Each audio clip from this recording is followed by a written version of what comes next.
সেদ্ধ ডিম ও ভাজা ডিমের একসাথে মজা নিতে গেলে আপনাকে এই ডিমের ইউনিক রেসিপিটি ট্রাই করতে হবে।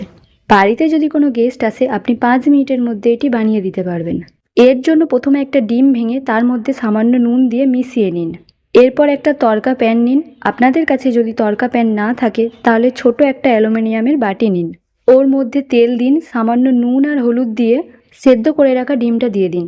আমরা এখানে আগে থেকে ডিমটি সেদ্ধ করে রেখেছিলাম। আর যখনই ডিমের গায়ে হালকা একটা ভাজার কালার চলে আসবে ওর মধ্যে আগে থেকে রেডি করা ডিমটা দিয়ে দিন। তবে মনে রাখবেন গ্যাসের হিট কিন্তু পুরোপুরি লোতে রাখতে হবে। এবারে ওর মধ্যে ওপর থেকে পেঁয়াজ কুচি, টমেটো কুচি, কাঁচা লঙ্কা কুচি, ধনেপাতা কুচি এগুলো একে একে দিয়ে দেবেন। আর আরও একটু টেস্ট বাড়াবার জন্য এখানে কিছু গুঁড়ো মশলা অ্যাড করুন।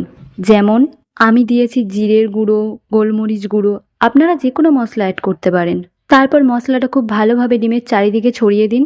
এবারে ডিমটাকে ছোট একটা চামচের সাহায্যে খুব সাবধানে উল্টে দিন ও আরও কিছুটা সময় নিয়ে ভালোভাবে উল্টে পাল্টে ভেজে নিন। আর যখনই দেখবেন ভাজা হয়ে গিয়েছে তখনই নামিয়ে নিন। গরম গরম পরিবেশন করুন, দারুণ লাগবে।